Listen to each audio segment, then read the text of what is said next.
Hun Sen voulait un plébiscite. Il l'a eu. Le parti au pouvoir du Premier ministre cambodgien affirme avoir remporté l'ensemble des sièges au Parlement, soit 125 sièges. Des législatives qui se sont déroulées sans le principal parti de l'opposition, le Parti du Salut national du Cambodge. Sam Rainsy, bonsoir. Bonsoir.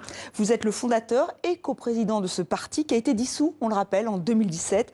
Alors, si vous le voulez bien, nous allons tout de suite écouter le porte-parole du PCC, le parti au pouvoir. Il s'agit donc de Sok Aye San et il se réjouit de cette victoire écrasante. Je peux dire que c'est une victoire écrasante. C'est comme l'effondrement de l'eau d'un barrage. Mais il ne s'agit pas de l'effondrement d'un barrage hydroélectrique. Il s'agit d'un afflux de gens pour appuyer le PPC.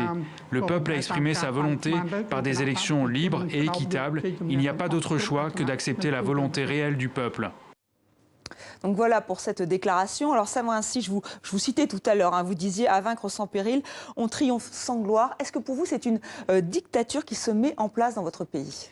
C'est en tout cas l'arrêt du processus de démocratisation qui a commencé avec les accords de Paris de 1991.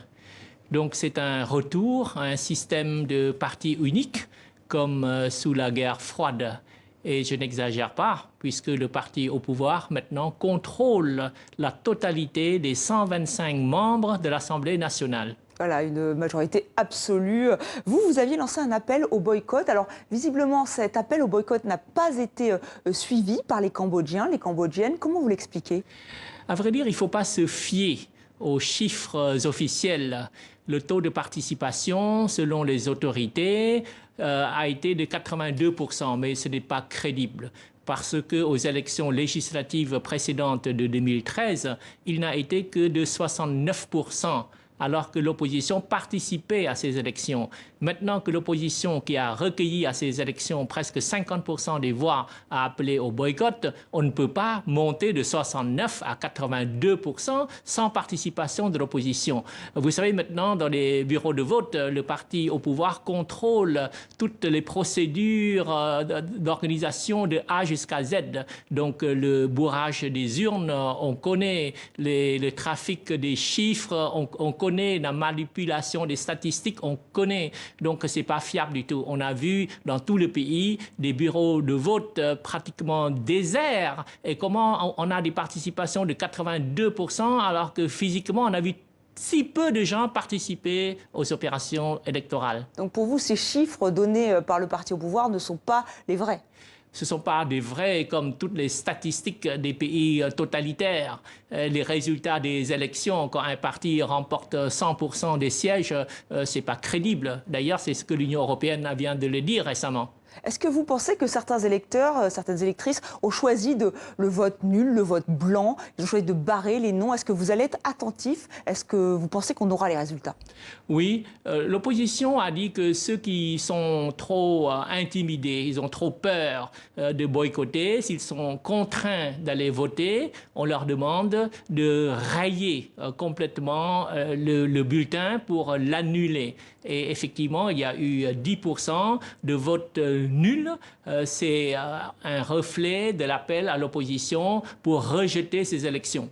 Et oui, Sam Rainsy, on rappelle qu'il fallait plonger son doigt dans de l'encre pour prouver qu'on avait bien voté. Donc est-ce que ça, vous pensez que cette mesure a pu contraindre certaines personnes de voter? Certainement. Comme les ouvriers, par exemple, ils sont 700 000. D'habitude, comme les ouvriers votent pour l'opposition, on a tout fait pour les empêcher d'aller voter. Mais maintenant qu'ils ont dissous le parti d'opposition, le pouvoir fait tout ce qu'il peut pour forcer les ouvriers à aller voter. Comme ils n'ont pas le choix, ils ne peuvent que voter pour le parti au pouvoir.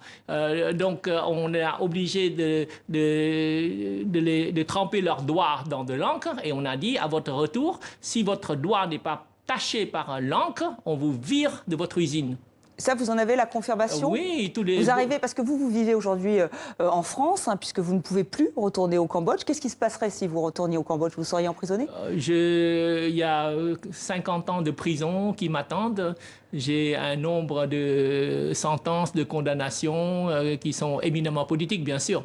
D'accord. Et donc, vous avez quand même accès à des informations. On vous a confirmé que certains électeurs, certaines électrices avaient peur d'aller voter, qu'ils étaient poussés par la peur? Oui. J'ai une page Facebook qui a 4 600 000 supporters et je reçois des informations régulièrement de ceux qui me soutiennent sur place. Alors, un mot des réactions internationales. L'Union européenne a dénoncé, je cite, des résultats non crédibles. La Maison-Blanche est sur la même ligne. Est-ce que c'est suffisant pour vous, ces réactions? Ces réactions vont crescendo. Les États-Unis ont dit ce matin même qu'ils vont accroître les sanctions sur les gouvernants cambodgiens pour les ramener à la raison, c'est-à-dire les ramener sur le chemin de la démocratie. Alors, vous pensez que c'est la bonne solution? Est-ce qu'il faut des sanctions, notamment des sanctions économiques? Il faut des sanctions d'abord à titre personnel, parce que les dirigeants sont très riches. Ils placent leur fortune en France, aux États-Unis, en Europe. Et quand il y a des sanctions les touchant personnellement, là, ils sont très sensibles, parce qu'ils ont envoyé toute leur famille à l'étranger, ils ont acheté des biens à l'étranger, leurs comptes en banque sont bien garnis. Et parmi les sanctions, il y a des saisies de leurs biens possibles dans un proche avenir. Là, ils ont très peur. Alors vous vivez en France aujourd'hui. Est-ce que vous avez des contacts avec le gouvernement français? Est-ce que là, il y a eu des réactions suite à ces résultats?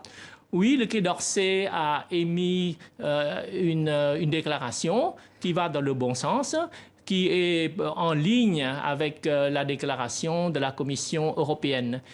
Oui, je pensais plus à des contacts peut-être plus personnels. Est-ce qu'il y a eu des liens entre le Cambodge, des liens importants entre le Cambodge et la France? Vous-même, vous avez des liens importants avec la France. Vous vivez aujourd'hui en France. Est-ce que vous êtes en contact avec Emmanuel Macron, avec le président? Est-ce que vous faites tout pour être entendu? Qu'est-ce qu'ils vous répondent? Oui, nous sommes en contact avec l'entourage du président, l'entourage du ministre des Affaires étrangères. Le Quai d'Orsay suit le Cambodge de très près et la politique de la France va dans le bon sens, puisque des consignes ont été données aux diplomates français pour ce qui concerne cette région, le Cambodge en particulier. Premièrement, c'est les droits de l'homme. Deuxièmement, c'est les investissements français au Cambodge. Et troisièmement, c'est la francophonie. Alors, sur ces trois plans, avec le Cambodge, ça ne va pas très fort sous Hun Sen. D'ailleurs, vous avez cité Corneille, je le rappelle. Effectivement, Corneille, le Cid, voilà, à vaincre sans péril, on triomphe sans gloire. Pourquoi ce choix? Parce que Hun Sen a triomphé sans gloire. Il n'y a que deux partis d'opposition, deux partis au Cambodge, le parti au pouvoir, le parti d'opposition. Il a dissous le parti d'opposition avant des élections, donc il ne peut que gagner, il ne peut que triompher, mais c'est un triomphe sans gloire. Quel peut être le rôle de la Chine? La Chine qui est le Cambodge allié avec la Chine d'un point de vue économique, politique aussi, au sein de l'ASEAN. Qu'est-ce que vous attendez de la Chine? En fait, la Chine se sert du Cambodge pour étendre son influence, sa politique expansionniste et pour servir, défendre ses intérêts stratégiques. Ce n'est pas l'intérêt du Cambodge que de servir les intérêts stratégiques du Cambodge. On l'a vu sous les Khmers rouges, sous Pol Pot. Quand Pol Pot tuait des millions de Cambodgiens, le Cambodge de Pol Pot était isolé de sur la scène internationale. Seule la Chine soutenait le Cambodge de Pol Pot. Maintenant que Hun Sen mène sa politique répressive, le régime de Hun Sen est isolé sur la scène internationale. Seule la Chine soutient Hun Sen. Donc ça rappelle de très mauvais souvenirs aux Cambodgiens. Oui, mais est-ce que vous comptez sur la Chine peut-être? Est-ce qu'elle peut avoir une influence positive ou juste négative sur le pouvoir en place, sur le Cambodge? Pour l'instant, son influence est plutôt négative, mais elle se rend compte qu'il faut penser à l'après Hun Sen. Hun Sen n'est pas éternel et il y a un mécontentement grandissant au Cambodge qui pousse à un changement démocratique dont la Chine a intérêt à envisager un changement de monture. Est-ce que vous allez continuer le combat, Savran Sy? Toujours. Depuis la France? Depuis la France et jusqu'à mon dernier souffle. Est-ce que vous avez des nouvelles de vos compagnons, ceux qui sont incarcérés au Cambodge? Mon successeur est en prison, comme Sokha. c'est des drôles d'élections quand le chef de l'opposition est en prison. Donc Hun Sen a vraiment remporté ces élections, mais d'une manière ignominieuse. Merci Sam Rainsy d'avoir été notre grand témoin.